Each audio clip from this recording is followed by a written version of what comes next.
So I wrote a little article about Mozart's Masonic opera, The Magic Flute.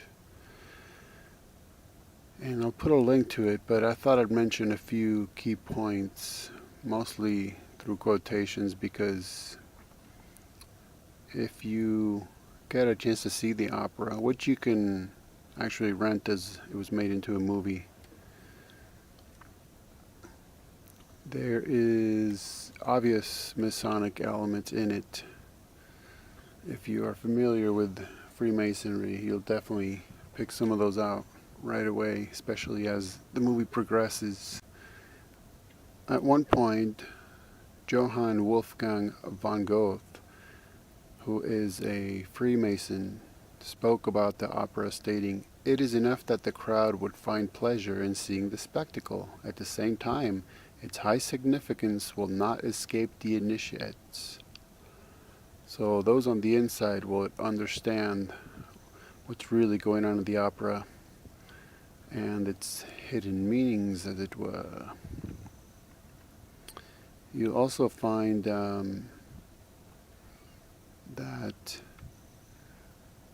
some Freemason groups have actually made note of this opera.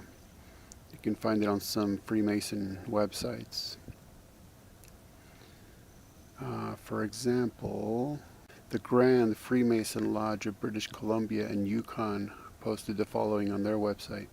In the case of Mozart's opera, The Magic Flute, the Masonic tradition observed by the composer and its librettist, who is Emanuel Schikaneder, have prompted some of the most philosophical discussions in the annals of opera.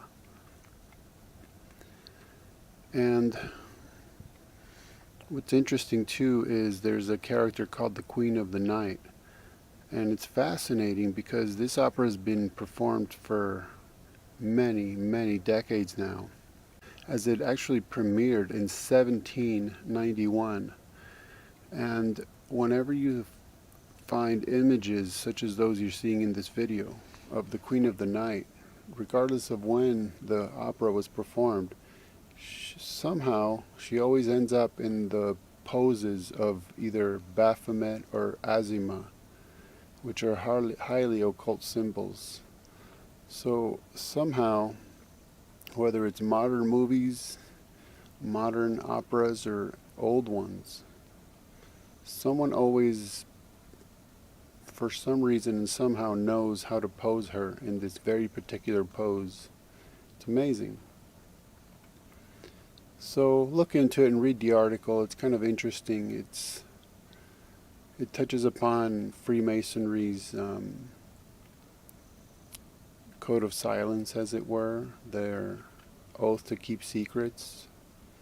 Touches upon what I believe is the attempt to merge what is so-called the sacred feminine with the masculine. And what's interesting too is I provide a quotation from the Royal Masonic Encyclopedia and their entry for the word Baphomet. And long story short, I have the whole quote in the article, but the very last line is just typical occult, mystery religion, secret society stuff.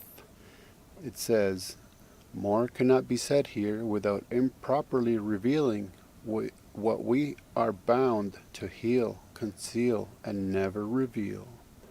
So check it out.